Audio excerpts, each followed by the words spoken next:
welcome ulit sa ating YouTube channel, Kuya Polo TV. For today's video guys, masamang balita guys, kasi yung mga panglaban natin, dalawang young bird at isang old bird na pang north natin guys, tinamaan ng umikot ng ulo.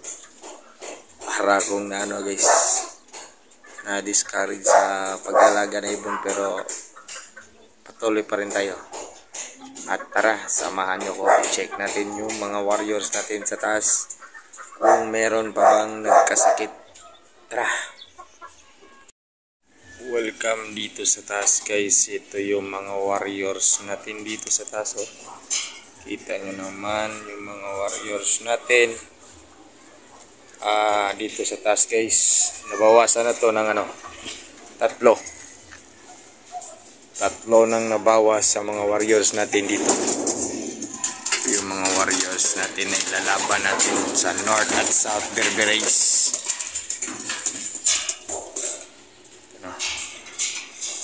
Ayan sila guys.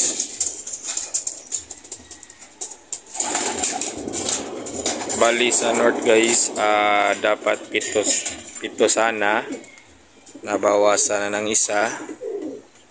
Yung isang OB natin na dark checkered na tinatawag natin si Miss General. Pahinga muna yun si Miss General, o gamutan na yun. Kapag hindi natin madala sa gamutan, patayin na natin, di biro lang, gamutin na natin yun.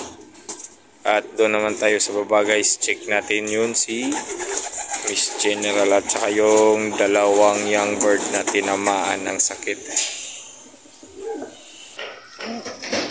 Ito naman yung kaparis na imported line guys. Parang namimiss niya si imported list. Nawala. Sige lang, palakihin mo lang na mayos yung sisyo mo. Ito naman tayo guys, Borga X Sinuban. Malaki na yung sisiyo niyan guys. Hindi ko pa nano kung anong kulay talaga ni Borga X Sinubaan. Ang kulay kaya ng anak nito guys, dark checkered or itim. Yun. Hindi ko pa nano tansya talaga yung, pero susukan din natin yan guys. Dito tayo sa baba, kung saan natin nilagay yung mga may sakit. Ito yung mga warriors, kita nyo guys, umikot-ikot na yung ulo. Kasabay naman yung isa guys, parang tama yan guys. Ano na yung ulo.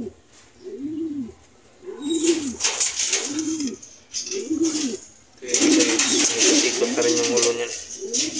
Kanina ko pa yan binaba. Ayan, klaseng sakit yan. Puro yung bandit guys. Bandit yan ng south. Puro. Ito parang north natin to. Dito naman tayo sa kabila. Ito yung mga target natin na wala pa.